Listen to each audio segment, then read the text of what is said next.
کی حال ہے سردار صاحب؟ خیریت ہے؟ مہربانی، اجازت ہے؟ جی جی، شوق نال۔ سب سے پہلے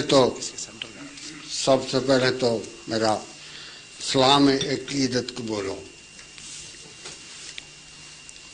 اور سوال نیم سیاسی صاحب معلوم پڑتا ہے، بہت اچھا، لیکن ایسا مجھے محسوس ہوتا ہے کہ اس کا اسلام کے ساتھ تعلق ہے، لہذا میں یہ گستاخی کر رہا ہوں۔ نہیں، گستاخی بالکل نہیں، ماشاء اللہ آپ کا تشریف لانا مہربانی ہے۔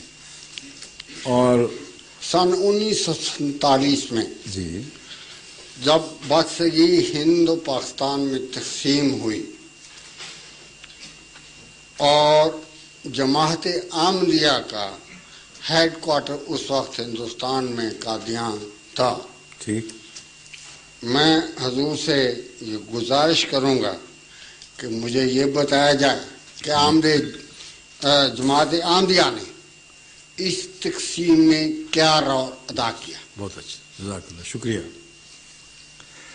سب سے پہلا تو ایک فریضہ ایسا ادا کیا جس کا سکھوں سے تعلق ہے، اس لیے میں وہاں سے بات شروع کرتا ہوں۔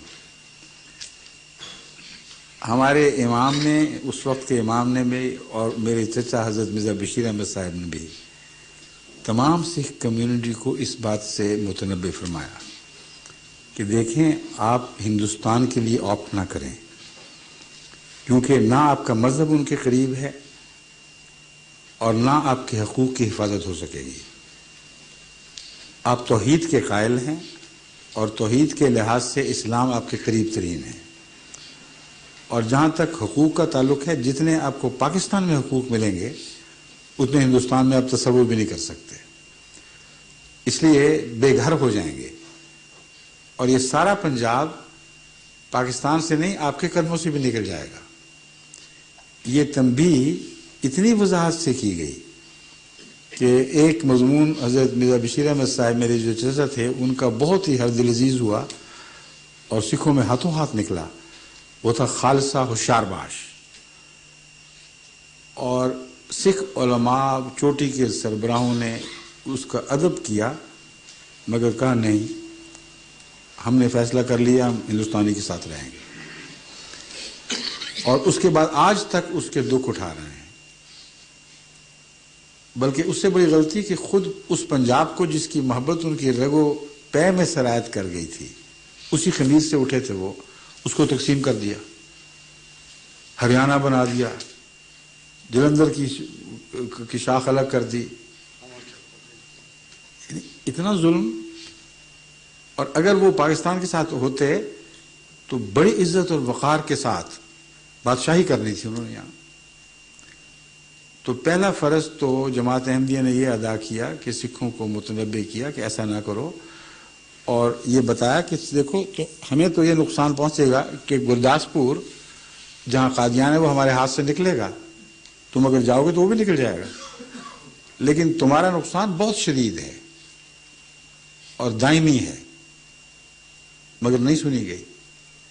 دوسری بات جماعت احمدیہ نے یہ کی کہ باوجود اس کے کہ مہاتما گاندھی نے بھی، نہرو صاحب نے بھی، حضرت خلیفۃ المسیح ثانی میرے سے 2 دفعہ پہلے جو سربراہ تھے جماعت کے، ان کو ذاتی پیغام بھیجے، اپنے نمائندے بھیجے، منتیں تو نہیں کہتا لیکن تنبیہ ضرور کی کہ آپ پاکستان کے ساتھ شامل ہونے کی غلطی نہ کریں، یہ آپ سے بہت برا سلوک کریں گے، اور جو افغانستان میں آپ لوگوں سے ہو چکا ہے اس کی یادیں تازہ کر دیں گے۔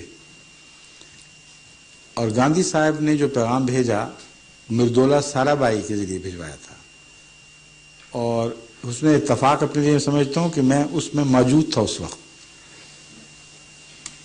اس نے یہ پیغام دیا کہ گاندھی صاحب کہتے ہیں کہ آپ کی فراست اور جو مضامین سیاسی آپ کے رہنمائی کے لیے نکلتے رہے ہیں، ان کے ذریعے سے، ظفر اللہ خان صاحب کی وجہ سے بھی، انہوں نے کہا میں آپ کی بڑی عزت کرتا ہوں، میں سمجھتا ہوں آپ کو سیاسی شعور ہے، لیکن آپ یہ حرکت کیا کر رہے ہیں کہ اپنے پاؤں پہ کلاڑی مار رہے ہیں، جس پاکستان کی آپ تائید کر رہے ہیں اس نے آپ سے بہت برا سلوک کرنا ہے۔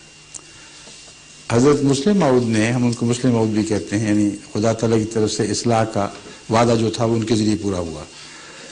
آپ نے جواب دیا کہ گاندھی صاحب سے کہہ دیں میں بھی آپ کی عزت کرتا ہوں، لیکن 2 باتیں ہیں جن کو یاد رکھیں. ہماری زندگی اور موت مسلمانوں کے ساتھ ہے. یہ نہیں ہو سکتا کہ آپ مسلمانوں کا قتل و غارت کروائیں، ان پر مظالم کریں، ان کے حقوق پامال کریں، اور ہم اس وجہ سے آپ سے مل جائیں کہ آپ ہمارے حقوق کی حفاظت کریں گے. اس کا سوال ہی پیدا نہیں ہوتا.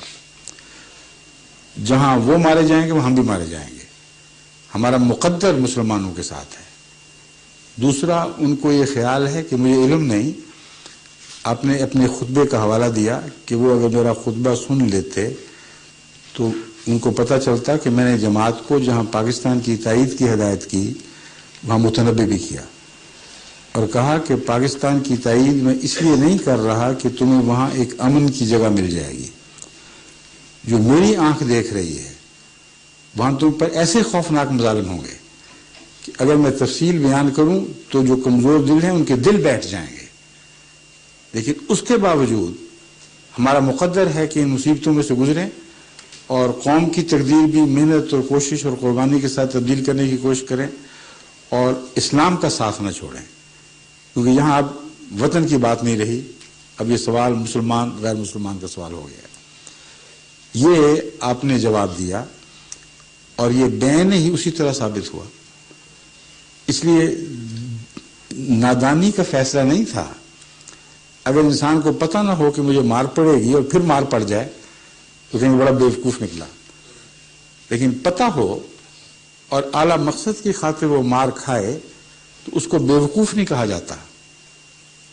اس کو جو مرضی نام دے دیں، وہ اس کو کہہ سکتے ہیں آپ کہ یہ عواقب سے بے خبر ہو گیا ایک اصول کی خاطر، اب سر دھڑ کی بازی لگا دی ایک اصول کی خاطر، مگر بیوقوف نہیں کہہ سکتے. یہ حال مسلسل پاکستان میں جاری رہا اور خود میرے ساتھ بھی ایسے مواقع وابستہ ہیں جہاں میں نے وہی کردار ادا کیا جو میرے باپ نے پہلے کیا تھا. جب پیپلز پارٹی وجود میں آئی ہے تو اس زمانے میں اس وجہ سے کہ پیپلز پارٹی اس وقت پاکستان کی وحدت کا نعرہ لے کر اٹھی ہوئی تھی، اور مشرق اور مغرب میں تفریق کا جو مسئلہ یا شرارت شروع ہوئی وہ بعد کی بات ہے. آغاز میں پیپل پارٹی کا منشور ایک ملکی یکجہتی اور ملکی وحدت کا منشور تھا. اس کے برعکس باقی جتنی پارٹیاں تھیں وہ تقسیم کی طرف مائل ہو گئی تھیں. ولی خان صاحب اب پختونستان کی بات کر رہے تھے، دولتانہ صاحب اس وقت بنگلہ دیش کے لیڈروں کے ساتھ ساز باز کر رہے تھے، ان کے ساتھ مل گئے تھے. تو جماعت کے لیے چارہ کوئی نہیں تھا. چنانچہ پیپلز پارٹی کی مدد میں جو بھی جماعت نے خدمت کی ہے اس میں مجھے اکیلے کو جو موقع ملا ہے وہ سب سے زیادہ ہے. کیونکہ حضرت خلیفۃ المسیح ثالث جو میرے پیشرو تھے انہوں نے مجھے پیپل پارٹی اور بھٹو صاحب سے رابطے کے لیے مقرر کیا ہوا تھا. چنانچہ میں نے ان کی خاطر ان کی جو پلاننگ تھی اس میں بہت کام کیا، ان کی پہلی تقریر کے سلسلے میں بھی ان کی بہت مدد کی. جب یہ جیت گئے تو اس وقت میں سندھ اپنی زمینوں کے دورے پہ گیا تو رستے میں ویر پور خاص ہے، وہاں جو پیپلز پارٹی کے چوٹی کے سربراہ مثلا سید غلام رسول شاہ صاحب مرحوم اور اس طرح کے اور بڑے سربراہ تھے، انہوں نے میرے اعزاز میں دعوت کی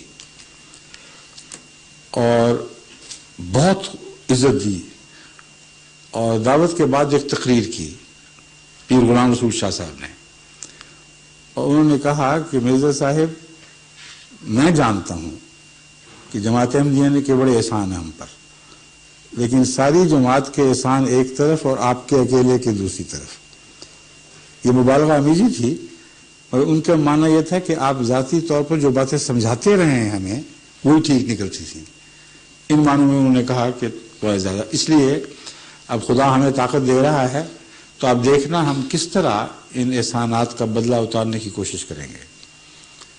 میں نے ان سے کہا مجھے موقع ملا نا میں نے کہا پیر صاحب میرا آپ سے بڑا گہرا تعلق ہے، واقعی بہت اچھے انسان تھے، لیکن مجھے معذرت کے ساتھ اختلاف کی اجازت دیں. آپ احسان کا بدلہ ضرور اتاریں گے، لیکن اسی طرح اتاریں گے جس طرح مسلم لیگ نے پاکستان کے قیام کے احسان کا بدلہ اتارا تھا، اس سے الگ ہو کے نہیں اتاریں گے.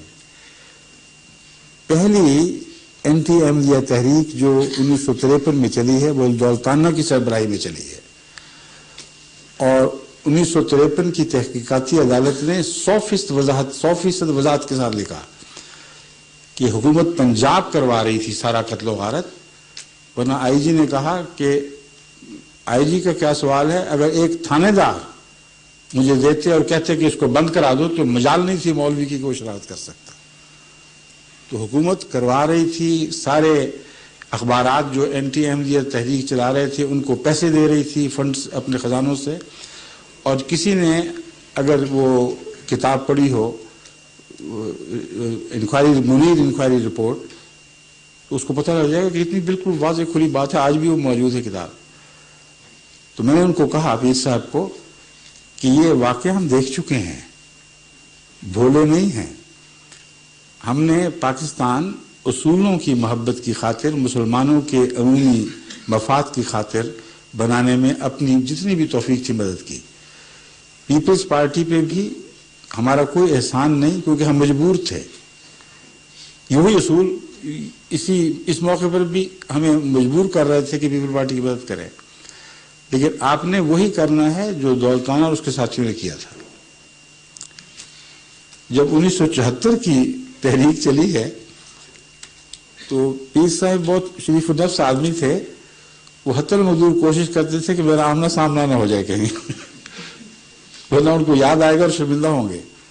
مجھے یاد ہے ایک دفعہ اسمبلی کی عبارت میں ایک کوریڈور سے داخل ہو رہا تھا، پیر صاحب دوسری طرف سے آ رہے تھے، مجھے دیکھتے ہی دوڑ کے کسی کمرے میں جا کے لاک ہو گئے، اور اس کے بعد مرتے تک پھر مجھے شکل نہیں دکھائی. اس لیے جو قادیان کے زمانے میں جماعت کے فیصلے تھے وہ سوچے سمجھے، عواقب سے باخبر ہوتے ہوئے، بعض اصولوں کے پیش نظر تھے، اس میں احمدیوں نے کوئی نادانی کی غلطی نہیں کی. اصولی قربانی کی اگر غلطی کہیں گے آپ تو وہ ضرور کی ہے. شکریہ.